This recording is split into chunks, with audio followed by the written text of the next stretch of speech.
Hello, everyone. Welcome to my show, Career Startup Podcast, a podcast to spotlight Asian entrepreneurs and interesting people that I meet in my life. This is Priyanka Komala, your host of Career Startup Podcast. A seasoned diplomat, a strong leader, a proponent of diversity and inclusion, a mother.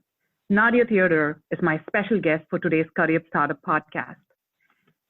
Career Startup Podcast is focused on promoting Asian leaders, but also interesting people that I meet in my life. And Nadia is one of those special people. As a woman of color who's carved a niche for herself, she's a strong role model for women like me personally, and I believe she'd be a great speaker for our podcast today. Nadia, welcome to my show. Thank you, Priyanka. I'm very excited to chat with you today. Thank you for having me. So to talk about Nadia Theodore was appointed as the Counsel General of Canada in Atlanta in September 2017 with accreditation for Alabama, Georgia, Mississippi, North Carolina, South Carolina, and Tennessee as well. As Counsel General, Ms. Theodore is the Government of Canada's senior diplomat in the Southeast USA. And Nadia is a very seasoned public service person as she served in several leadership roles. Prior to her appointment as Counsel General, Ms. Theodore served as the Chief of Staff and Executive Director to Canada's Deputy Minister of International Trade. She's also served at Canada's Permanent Mission to the World Trade Organization and at Canada's Permanent Mission to the United Nations, both in Geneva and Switzerland.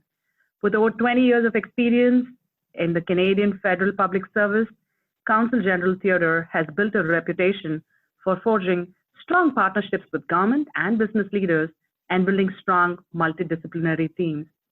As a big proponent of advancing inclusion in the workplace, she's somebody that I really admire. Nadia, I see you wearing multiple hats. As I mentioned, you are a seasoned professional, a diplomat, a strong leader, a person who strongly believes in diversity and inclusion, and a family woman as well. How do you see yourself? How do I see myself? I would say that I see myself as a work in progress. On the diplomat side, I love my job. I love what I do. I love being a public servant for the government of Canada. And most days in that role, I see myself as generally effective. There are times, of course, when I miss the policy details and the policy discussions of past work lives. When I was serving in Ottawa at headquarters or in Geneva, which was much more policy focused. Like anybody else, I think in these types of roles, there are times when I wonder if I'm making a difference, if I'm making any sort of concrete difference in people's lives, which is always something that I wanted to do. Yeah, and on the diversity and inclusion side, you mentioned diversity and inclusion in the introduction. For me, that's really not a choice that I have. And the fact that it's not really a choice really does keep kind of rearing its head, regardless of whether I wanted to acknowledge it or not. What I look like really affects the way that I move in the world. It affects people's first and further impressions of me. It affects people's impressions of the way that I move in the world, at work, in my personal life, etc. And that's whether they want to admit it or not. I think a lot of times people don't really want to admit that the way that somebody looks has something to do with your perception of that person and the traits that you attribute to how they move in the world and how they do their job or how they conduct themselves in their private lives. But it does. And so the fact that I am a Black woman from Canada means something. And the Black part and the woman part is something that people see when, whether they want to admit it or not, when they first meet me. And that matters, and it's not really a choice that I have. I can't change those traits about me. So it is what it is. And as a mom, I see myself as trying her best. My child is really my pride and joy. I don't talk about it a lot. I find that private life kind of should stay private, but it really is my biggest joy to be a mom. And I see myself very much as a mother first in many respects. Yeah. That's such a candid overview of your life. Thanks, Nadia. I have a 8-month-old as well. So. Okay. Oh, I didn't realize that. Oh yeah. So I'm a new mom. Oh, that's so fantastic. So you get it. It's hard.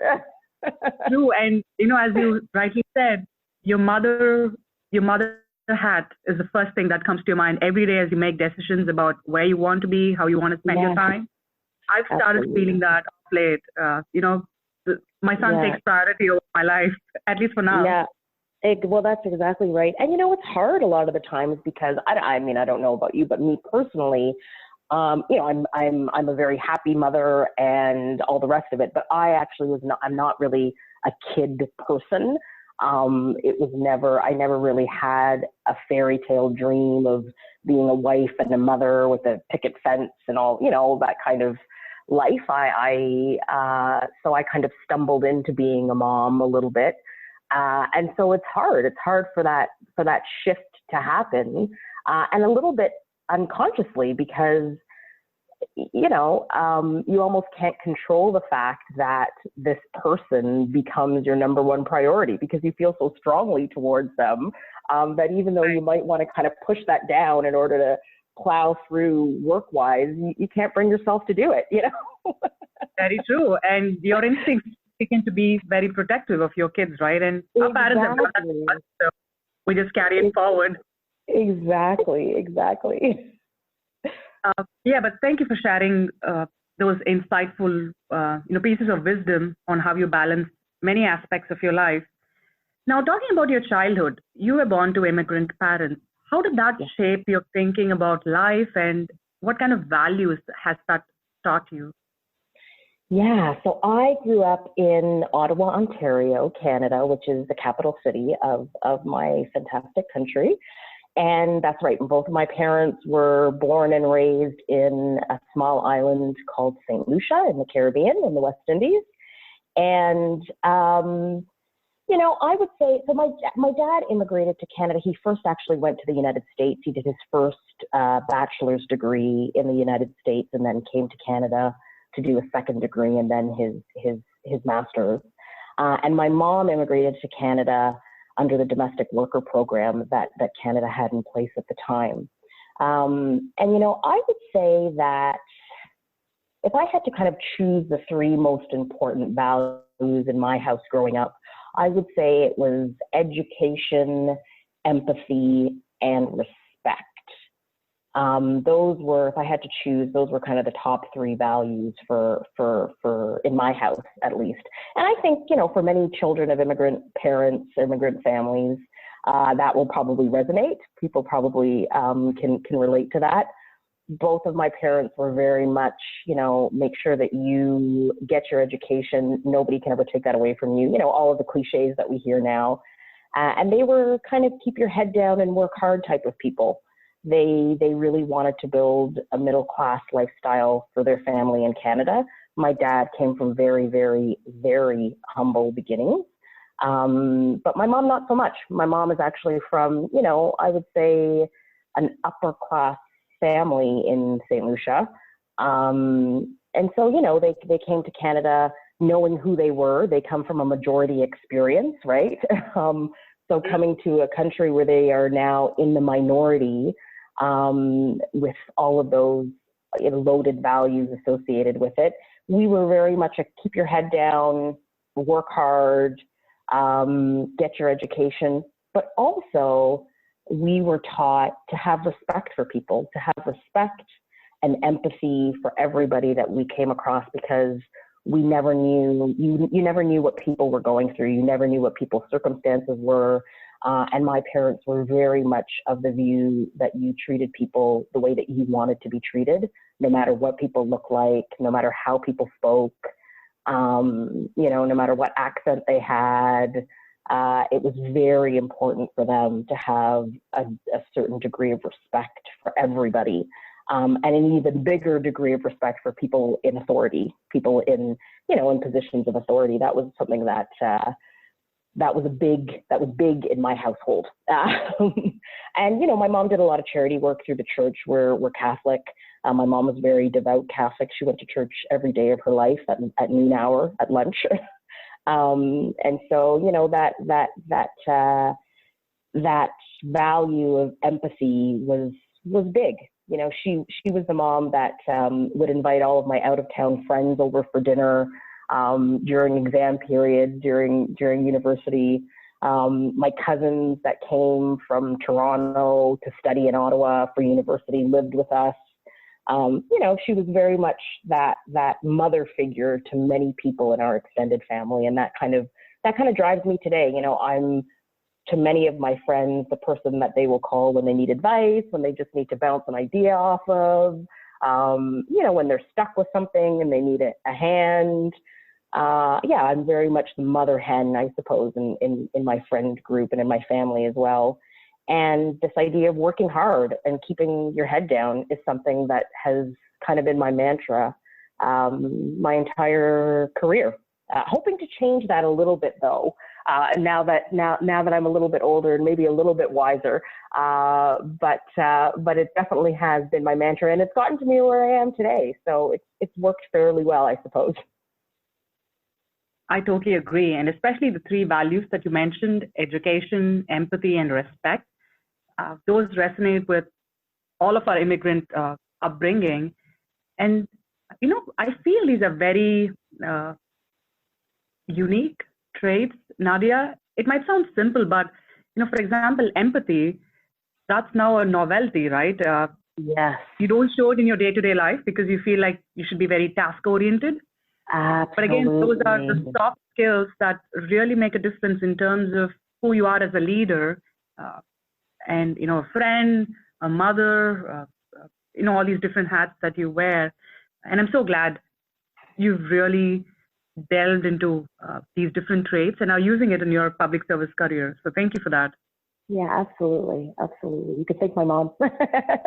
Oh, I know. So how does your mom feel now that you're a very accomplished person in your life? My mom passed away when I was in university.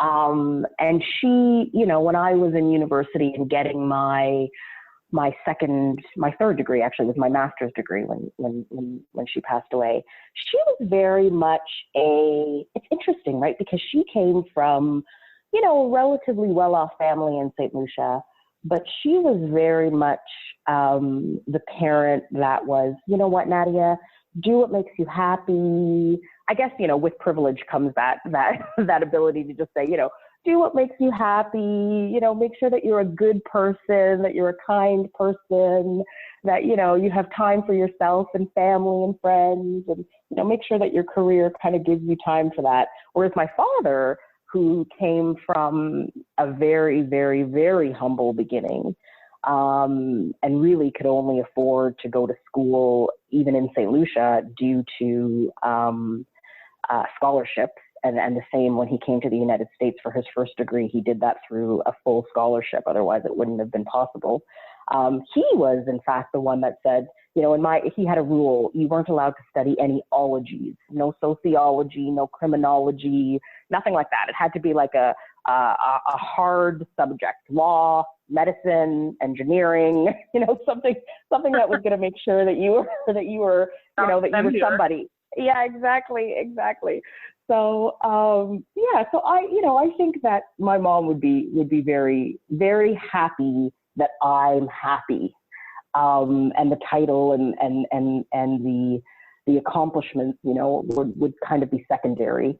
And she would want to make sure, are you making time to, she would want to know that I was happy, and she would want to know that I'm making sure that, my child gets to church.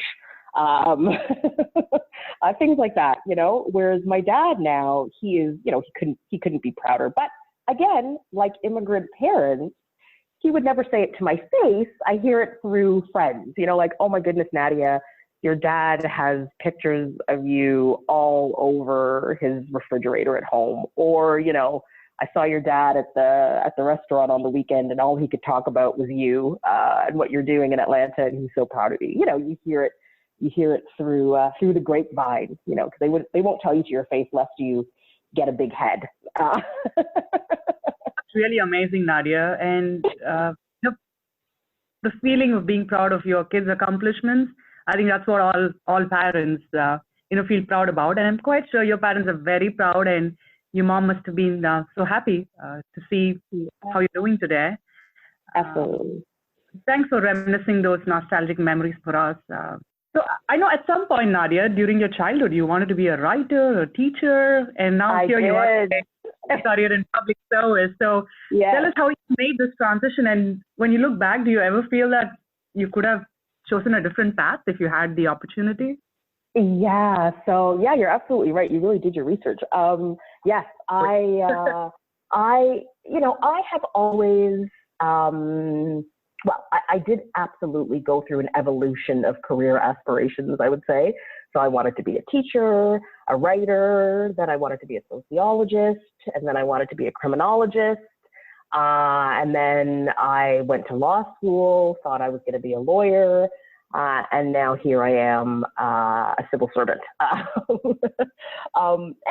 think that the common thread, because I've had some time to kind of think about this over the past few years.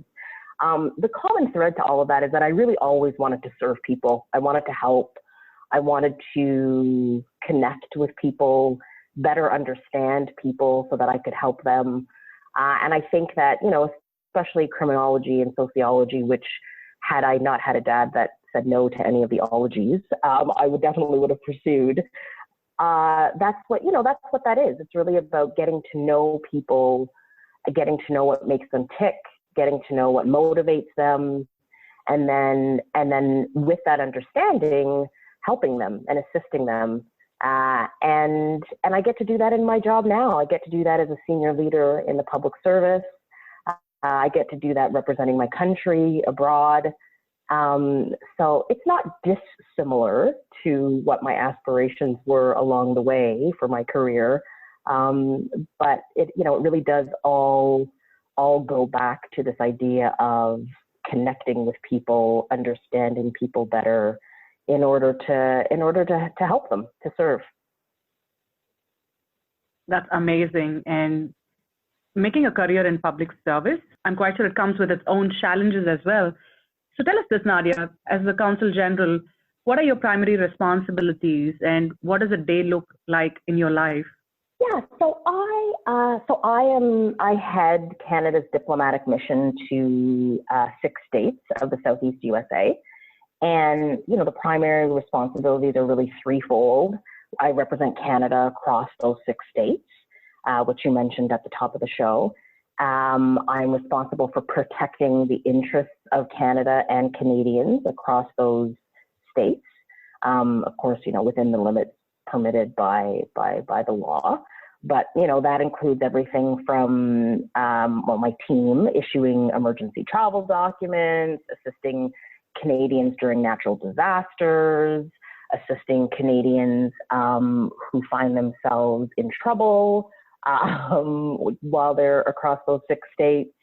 And then thirdly, and frankly, this is, what I would say is most of my day-to-day work is really promoting relationships between the 6 states and Canada.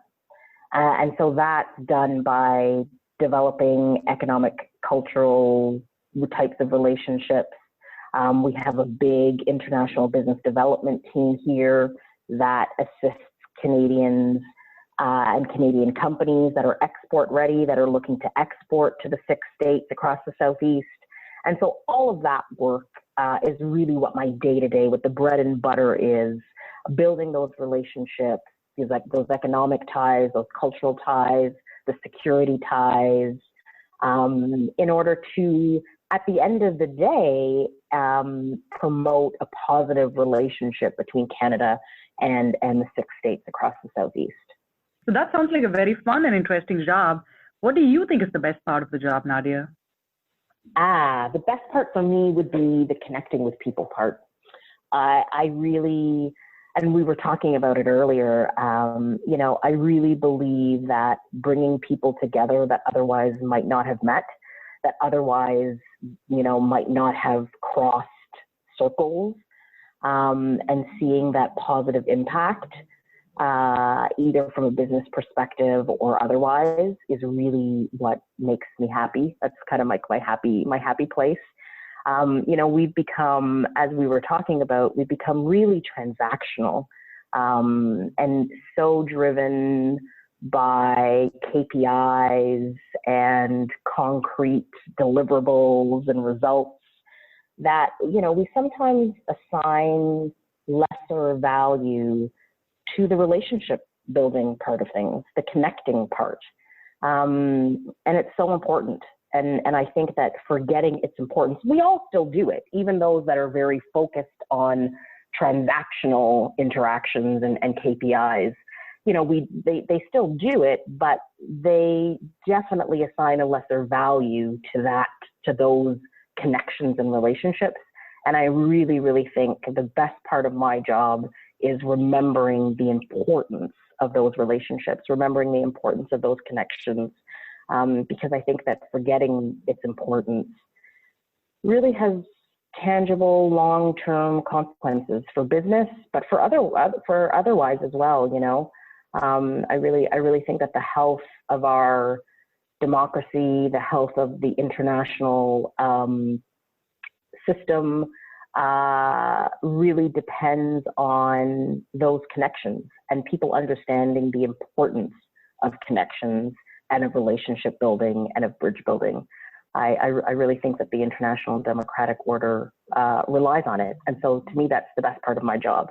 The best part of my job is being able to drive that part of it, and to be able to assign value to those relationship building and bridge building activities. I agree. Nurturing relationships is key. The trait that you've imbibed in yourself through your childhood upbringing, which is empathy, ties in really well in terms of connecting people and really understanding who they are and how you can, help each other succeed. So what do you think is go ahead, Nadia. No, I was just saying you're exactly right. That's bang on. Yeah, 100%. So what do you think is the least favorite part of the job? Do you have any? Yeah, the least favorite part. The least favorite part is actually a function of the best part of the job. So the least favorite part of the job, I would say, is the demand on my time. We are a team of 25 people here in the office, and balancing that internal leadership role with the team of 25 people, and then the external leadership piece. Unlike pretty much any other job, I would say the heavy outward facing component is the job, and it's equally as important as the internal leadership piece. And so balancing that is tricky. It's tricky. And it's more tricky for me because I love both parts. So I think that if I had a preference for either the internal leadership or the outward facing stuff, you would naturally gravitate towards one and make more time for that piece. But I actually love both parts of it. And so I tend to want to spend equal time on both, which means that there's not a lot of extra time for anything else. and I will say, and it really also, and I'm recognizing that more and more just recently, I would say, frankly, over the past 6 to 8 months, it really also means that you have to be very intentional about carving out that time to think, carving out that time to plan your strategy, carving out that time to take care of yourself, both mental health and physical health. You have to be intentional about it, and frankly, a little bit selfish, right? And that's hard, certainly for me. I'm kind of a people pleaser, say yes to everything kind of person. And So that's been hard. That's been hard. And 2020 is going to be the year that I get better at it. So watch the space. Pretty cool. I really agree with you in terms of self-care for women like us seems to be more of an afterthought because we place everybody else's preferences, we give them more priority. But of late, I realized that if I'm happy, I take care of myself, I have more energy and enthusiasm to really serve people around me. Exactly. That's exactly right. And, you also, you teach people how to treat you, right? And so if you don't place your physical and mental health as a priority and demonstrate that to people, then they don't know that it's a priority for you, right? And so you have a responsibility to make sure that people know that that is important to you and that you're going to make time for it no matter what. And then usually people will very happily respect that. You said it very well. Now tell me this, Nadia. I know time management is a challenge for most of us, but what do you do for fun? Like when you get a few minutes here and there, what makes you happy? I love to read. I am a bookworm. I am very much a bookworm. So any extra time that I have is usually spent reading. And I do exercise because that's a way to sort of clear my head and make sure that that I stay healthy. So I do exercise and I enjoy it. I do enjoy it. But when I have real downtime and I'm looking to kind of have fun, I do love to read and I love to dance. So the very few times that I have been able to actually get out on a weekend, my favorite thing to do would be to have dinner with friends and then go dancing. I love it. It makes me very, very happy. That's amazing to hear. Hey, Nadia, the other side. Yeah. Oh yeah. I'm not, I have no problem. I come from West Indian parents. I come from Caribbean parents. So, and a dad actually who was a musician, before he was an economist. So, he plays almost every instrument that you can think of and sings. And so I come from a very musical family on that side of the family. And so music has always been super important to me and enjoying music has always been important to me. So I love to dance. So people here in the office, sometimes they'll see me, if it's a Friday and I'm trying to get some paperwork done, I'll put music on in my office and sometimes they'll catch me doing like a little jig in my office and they'll all laugh at me. It's funny, Nadia. That explains the meaning of your name as per the Urban Dictionary. Yes. What is it? Is it like more like a fun, crazy person who loves to, be happy? Yes, that's exactly right. I think I read that. Yeah, that's me. It definitely is me. Quite sure your parents have thought through before they gave you the name Nadia. Yeah, exactly. And Nadia, when you speak with diplomats or, people in public service, you always have this kind of assumption or maybe stereotype them that they would be in a certain way or act in a certain way. Hey, but you are breaking barriers here and being very candid about you as a person, which we really adore. So thank you for unveiling the real Nadia. Thank you for that. I appreciate it. I appreciate it. It is a little bit unconventional, I know. Yeah. And the jury's maybe still out whether it's a good thing or a bad thing, but being authentic is, being inauthentic is exhausting. I tried it and it was exhausting. And so I decided not to do it anymore. That brings us to a very interesting topic. As a woman of color, as you're rising through the ranks of leadership, you got to act in a certain way, you got to behave in a certain way is what people think. Mm-hmm. But tell me, you as a young woman who started her career, how was life back then, and how do you think the work landscape has evolved to be more accepting of women of color being in leadership roles? Yeah, so full disclosure, I am a hopeless optimist. So I see it as very optimistic. And I know, many people who will listen to this will vehemently disagree with me and provide many examples to the contrary. But I do see, you know, at least the first signs of those of us who are different than what has traditionally been around a senior level decision-making table, being unapologetic about being different. You know, still being willing to work within the system. Listen, I always say to people, I am a people pleaser. I know that about me. And I try to push back on that a little bit, but it is who I am. I do like to bring people together and build bridges, and I'm a middle child. So that's my nature. And, I'm not an activist, right? I work for the public service. I enjoy working for the public service. And I believe that it's important to have activists. Absolutely. I wouldn't be where I am now if it wasn't for Malcolm X and Martin Luther King and all the other activists whose shoulders I stand on. So that is very important. But it's also important to have people that work within the system. And that's where I have decided to be and to play my part. And so I do see a little bit more room within the system to be vocal, right? To challenge people a little bit, to push when needed, to see that diversity, that equity, and that inclusion.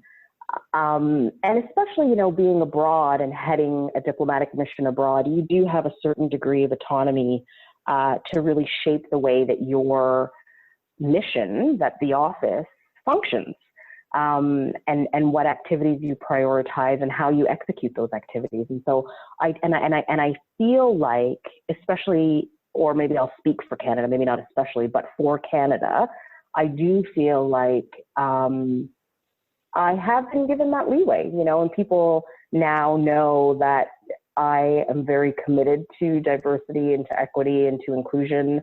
And not just for, people that look like me, Black women. Yes, I want to see more people that look like me around the table, but it includes the LGBTQI community. It includes people with persons with disabilities. It includes,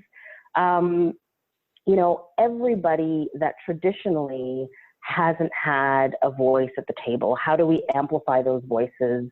And how do we make people feel that once their voices are amplified, that people are actually listening? And I feel like that is being done more than when I started out. I'll give you an example maybe to illustrate it. So you mentioned at the top that I was served as the Chief of Staff to the Deputy Minister of International Trade, which for American listeners is kind of like loosely the equivalent of your Deputy Secretary of Commerce, I guess, or your USTR, your Deputy USTR. So I used to sit around that table of the highest ranking civil servants across my government. And frankly, I wasn't sitting at the table. I was sitting in the back taking notes for my deputy, right? I was his Chief of Staff. Mm-hmm. And there was nobody at that table that looked like me. Zero. Nobody. Mm-hmm. And I couldn't even picture people that would be in the pipeline that looked like me to be sitting at that table, frankly, to be super frank. And, that has changed. There's still nobody that looks like me sitting around the table. But I can see people in the pipeline. I can see people in the pipeline. I can see people in the pipeline that look like me that will eventually, hopefully, if we all continue to push, be sitting at that decision-making table at the highest levels of the public service. And so that, that gives me optimism. Hey, that's a very great example, a situation where you've been through it. And, sometimes I've been in those situations myself, like when you sit in a room where nobody looks like you and you're like the only brown person it was initially challenging for me, but over a period of time, that as a leader, you got to be in situations like those and face it strongly and make sure that your voice is being heard. Yeah. I wish things could have been a little different, is to have more role models who could pull you up, and somebody who comes from your culture who really understands your perspective. Yeah. But it's hard to come by, and that's one of the reasons I've pushed myself to be a STEM advocate for more women, for more young girls who look like me and who don't have role models for themselves. So you know what, Priyanka, you're so right, because the one thing that, and I admit that that I was maybe a bit naive, but when I started in this role, the one thing that hit me within the first 3 months was the amount, and then even more so at 6 months and then a year in, the amount of emails that I received, or messages on LinkedIn or Twitter, or LinkedIn and Twitter, because I'm not on Facebook, but saying, "Wow, thank you so much just for being you." I can't believe that you are representing Canada abroad, that you're heading a diplomatic mission, and you look that you're a Black woman. I didn't even know you existed. Who are you? Thank you so much. And you could tell that people crave role models. It sounds like a cliche because we use it so much, but it is really true that you can't be what you can't see. And so that's part of what has spurred me to be a little bit more vocal about my role, about what the role is, about how I got here, and what the challenges are and what the joys are, to show people, young people in particular, but even people who are, mid-career, and people who thought, that maybe they couldn't go into something that looks like diplomacy or looks like public service, to show them that, there are role models out there. Maybe very few of us, but there are a few. And I think you're absolutely right. It's really, really important. And I think that sometimes it's hard because, again, that put your head down and work hard mentality takes over. But I've been learning to poke my head up a little bit more often. Hey, that's the need of the hour, and I'm so glad you're doing it for all of us. Thank you. So I know you're a very optimistic person, Nadia, but have you ever had a low moment in your life where you had to reevaluate what you were doing? Yes, absolutely. Absolutely. And, it was, so I've been pretty lucky in my personal, life. I've got great friends, my best friends I've known since I was 4 years old and 10 years old. And, I've got a good squad, so to speak. But, work-wise, when I started, I was really lucky, because I worked for a group for a very long time that was very family oriented. And when I say that, I mean, we were like a family. And I think that contributed. I mentioned it earlier that, I might be a little bit naive about these things, or might have been a little bit naive about work related things and the impact of work on your life. But I think it's because I was part of this special niche unit at work for a very long time. And when I left that cocoon, so to speak, it was hard. And there was a certain point in time where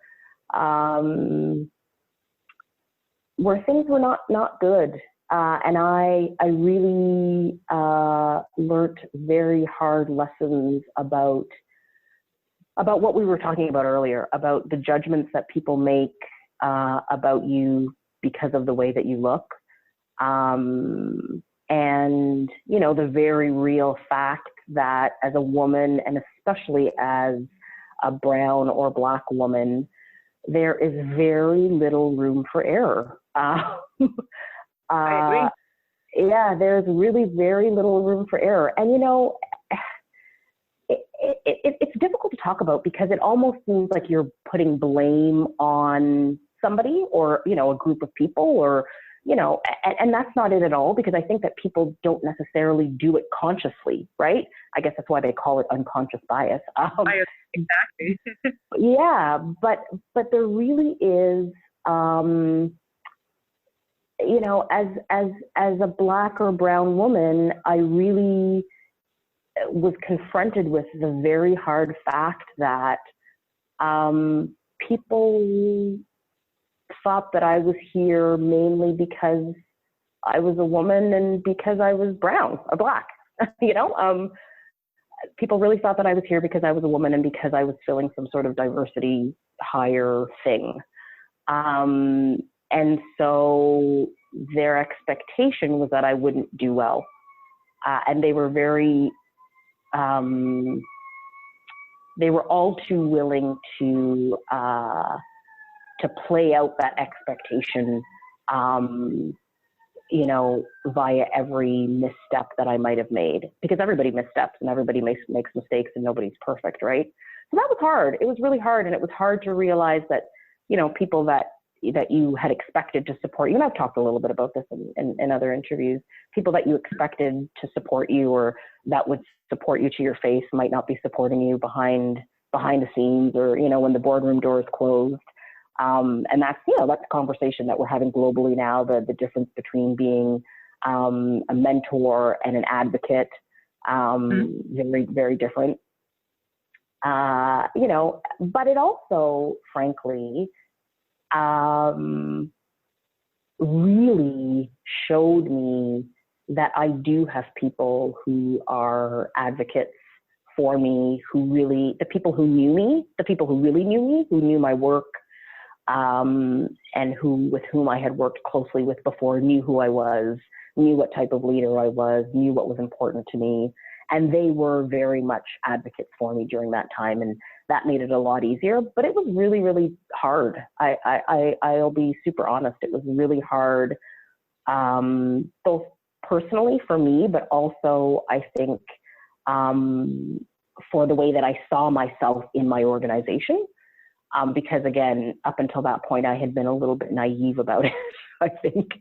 But that's, you know, that's what a leadership journey is and a career journey is all about, right? Learning to navigate that and learning lessons from it and understanding what you need to do better, what others need to do better, and recognizing that the others, you can't control what the other people do. You can only control what you do, right? You can only control how you move in the world and how you move and react to things. And so, yeah. So I look back on it now thinking that it was actually, yes, the hardest thing that I had gone through, but probably the best thing ever. Yeah. That's a very remarkable way of looking at your life, Nadia. And I really love the enthusiasm that you bring in terms of the perspective. I agree. A lot of what you're saying resonates with my own career journey here. So thank you for sharing those insights. We've reached the section where we have a fun rapid fire round. Are you ready for it, Nadia? Ooh. Okay, I'm ready. Tell us the first thing that comes to your mind when I say the following. Role model. Viola Desmond. Favorite book? Ooh, favorite book. I know that's hard. Can I have 3 favorite books? Oh, okay, go for it. My first favorite book has to be Book of Negroes by Lawrence Hill, Canadian author. My second favorite book would be Just Mercy by Brian Stevenson, who's an American author / advocate and the executive director of the Equal Justice Initiative. Look him up. He's fantastic, and read his book. It's fantastic. And then my third favorite book is again from another Canadian author, and the book is called Washington Black. And the author's name is Essie Badougian, and she's a Canadian author. And Washington Black, she's written several novels, but Washington Black is one of my all-time favorites. That's really cool. Happiness. Oh, my kid. What does success mean to you? Moving. Oh, what does success mean to me? That's a good question. Okay, let's come back to that one. Okay. What is your native language and one word to describe yourself in it? Ooh, so my native language is English. That's the first language I learned, with French being a very close second. And I would describe myself as complicated. Complicated. That would be the word that I would use. That's That's a very interesting way to look at your life. Yeah. What does success mean to you? Do you think we have an answer for that? So success to me means,